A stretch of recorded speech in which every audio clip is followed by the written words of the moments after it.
as he lay bleeding to death. The bungled investigation prompted the Macpherson inquiry, which branded the police institutionally racist.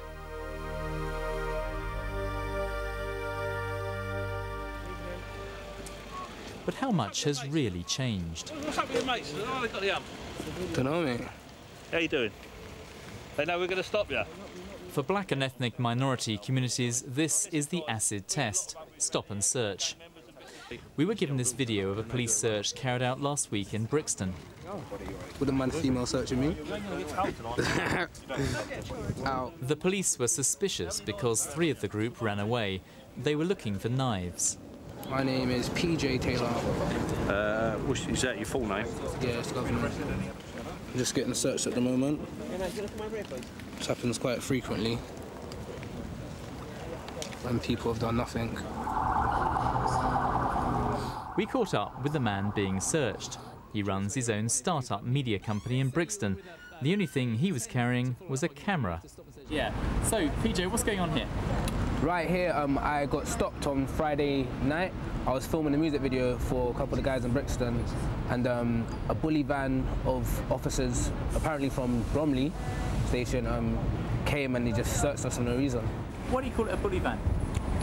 You know what, I don't even know why it's called a bully van. I'm being honest with you, I'm 22 years of age. I've grown up with the term as a bully van. The only thing I can think of, if you break it down, bullies come out of the van and the officers, all the police, they are a gang because they're all together and they go out doing what they're doing. Young black men are disproportionately stopped and searched. Back in 1993-94, when Stephen Lawrence was murdered, 11% of stops and searches under Section 1 of the Police and Criminal Evidence Act were on black people. These require reasonable suspicion. In 2009-10, the figure was 18%, and in the same year in London, the figure was 33.5%. But PJ was stopped under a different law, Section 60, brought in to tackle football violence. These stops do not require reasonable grounds for suspicion.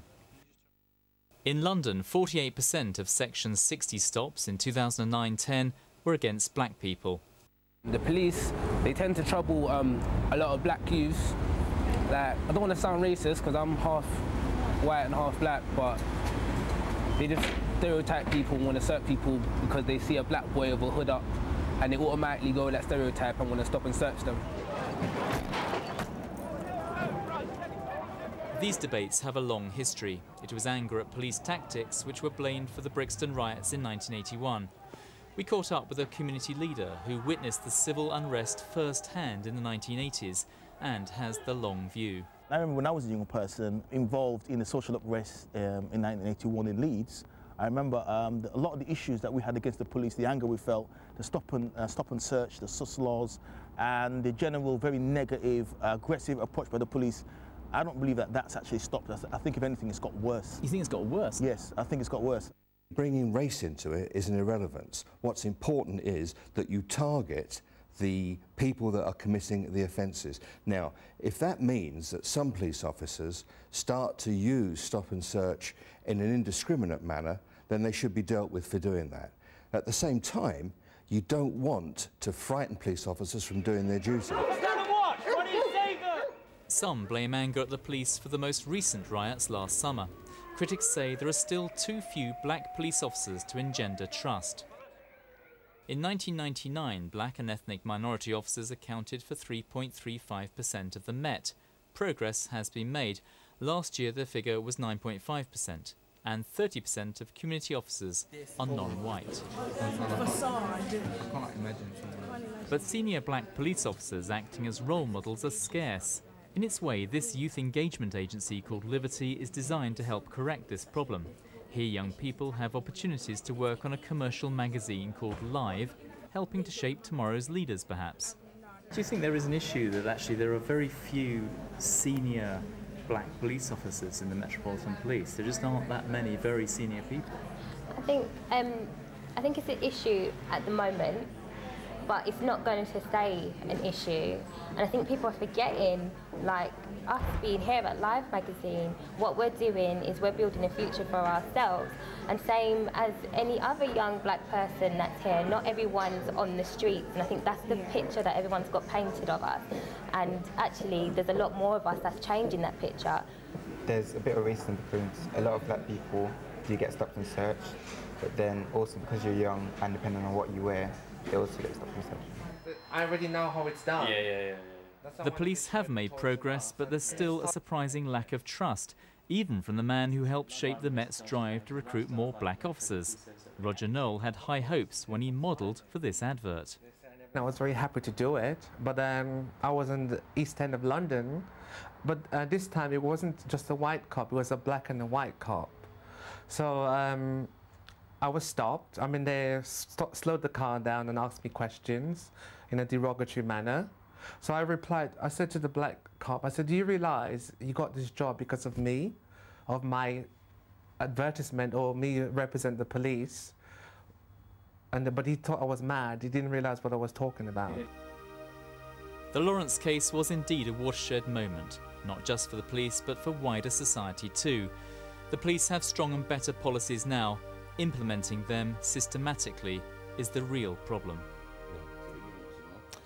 Well, with us now are Rod Jarman, an acting Deputy Commissioner with the Metropolitan Police until last year, Cindy Butts, who's a member of the Metropolitan Police Authority, and Madix, a former gang member who served time in prison and now works with young gang members.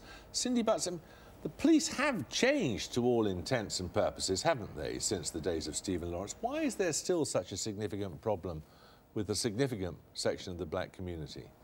I think for a range of different reasons, actually. I think that a lot of the black community actually do recognise the changes that have occurred. The fact that policing now is much more professional, the way in which the police investigate critical incidents and murders, the introduction of family liaison officers, all of these very positive things that have happened as a result, actually, of the tragic murder of Stephen Lawrence and the subsequent Stephen Lawrence inquiry. That said, I think there are still a number of very key challenges, actually, that the organisation still needs to face, not least, as was said in your report, in terms of stop and search and the disproportionate numbers of black people, young black men who are still stopped and searched on the streets of London. And that is a very corrosive issue that actually affects the trust and confidence that people have in the police service. How corrosive is it, this question of stop and search?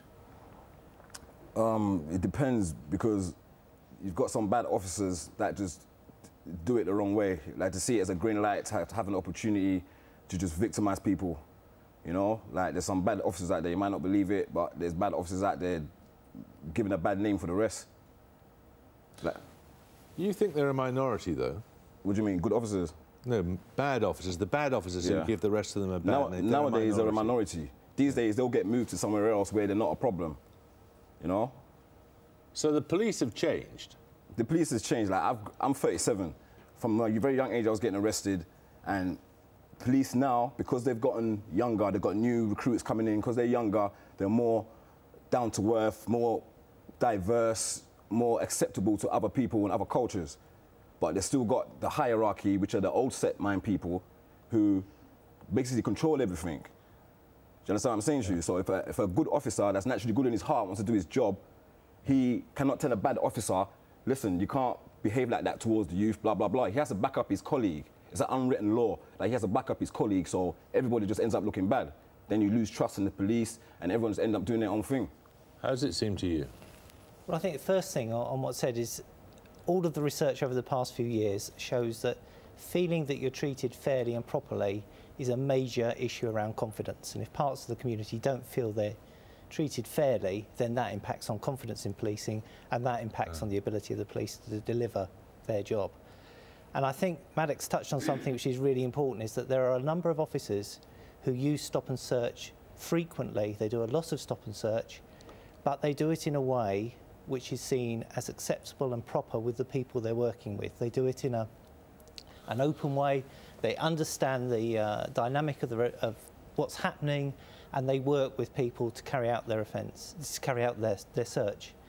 There are some others who aren't as good at it. It is a really difficult thing to do, and there are some as Madix described, who are probably shouldn't be out there on the streets doing these things. Now, the mix of all that together, particularly with the way that we police in London, means that for some people, for some communities, there's a real feeling of unfairness. How big an issue is this question of the ethnic nature of the police? I mean, clearly the proportion of ethnic minority police officers has gone up, but still at the very top of the police, there are 117 senior officers, 3 of them belong to black or ethnic communities. I don't think it matters whether you're white, black or blue. Like, to be a police officer, you have to have a certain frame of mind, a certain mentality. From you've got that, you get into the police force. You understand what I'm saying to you? It's a mentality. I don't think like putting 1,000 black officers in the police is going to change them. I disagree. I really think it's important that our public services reflect the population that they serve. I think it's absolutely crucial. And I think that the black police officers that are there actually do show that they are able to change from the inside. And if you look at the work, for instance, of the Black Police Association and other key individuals who have campaigned from the inside, not just in terms of trying to support and cajole and encourage their white officers to be better, but actually in working as a key conduit between the black community. So I think that they play a dual role, both inside and outside. And I think that the figures that we see, the increase that we see in BME officers is good, but it isn't nearly as good as what it ought to be. And all too often the police's argument is that it takes time to get there. And that is partially true, but actually, given that it's taken so long, I mean, I think that there needs to be a more radical solution to this, which is Positive discrimination or something? No, absolutely not. I chaired the Race and Faith Inquiry, and we delivered our report in 2010. And one of our key recommendations is that that the government introduce multi-point entry so that people can enter the service at different levels. And I think that that will be a key aspect in solving the representation issue. There is a thing which I think we mustn't miss. It's the police service over the last 10 years has put an awful lot of effort into changing what it looks like. It's focused on getting black and ethnic minority people to join the force. People were not joining the service 10 years ago. We're now in a position where people are joining, where people are coming through. I think Cindy is right that the Race and Faith Inquiry and all of the inquiries to date have failed to really galvanise the movement of black and minority ethnic officers through the ranks into the positions of senior leadership. Something different needs to be done, but what I've seen in the last few years is something different in the way that people are being held up and brought along, and in the way that Liberty Group were talking about, actually given the power to get through themselves rather than to be forced or shoehorned into a new post. How much of the rioting that we saw in the summer do you think was connected with this chasm between some young people and the police? Me personally, well, firstly about these black officers, yeah. Sorry, I got to say this. Like, these black officers that are in the police and they're in the communities, usually, yeah, 9 times out of 10, they're the ones that step out the van first and be rude because they're black. Do you understand? They will enforce themselves. That's one heck of a generalisation there. It's not a generalisation. I'm seeing it. I'm talking about street level. Like, I see it myself. It's happened to me. I've seen it many times. Do you understand? Like, don't get me wrong. There's black officers that's good and they're doing what they're supposed to be doing. But a lot of the time, a lot of these ethnic minorities are coming out at black people because they're black, thinking they've got the right to be extra because they're black. I'm not talking from figures. I haven't seen no figures. No, I don't know about statistics. I'm talking about me being on the street and seeing it for myself and talking to the youth myself. I deal with them every day. Do you understand what I'm saying to you? How much do you think the riots that we saw this summer were to do with a chasm between some young people and the police? I think it was an aspect, but it wasn't. I mean, I think we need to be careful not to reify what happened. The riots were complex. They took on different forms in different places. At different times. At different times. Some of it was opportunism. Some of it, of course, we know is related to poverty and desperation and unemployment. Some of it was mass hysteria. mass just jumping on the hysteria. bandwagon. Some people had an opportunity to have the most exciting experience of their life, quite frankly, and they've said so. So I think that it's really important that we keep this in perspective and we don't run away with this idea that the riots were as a result of police-community relations. Yeah. That may have been the case in 1981. It wasn't the case in 2011. OK, thank you all very much. Thank you. Now, the people camped outside St Paul's Cathedral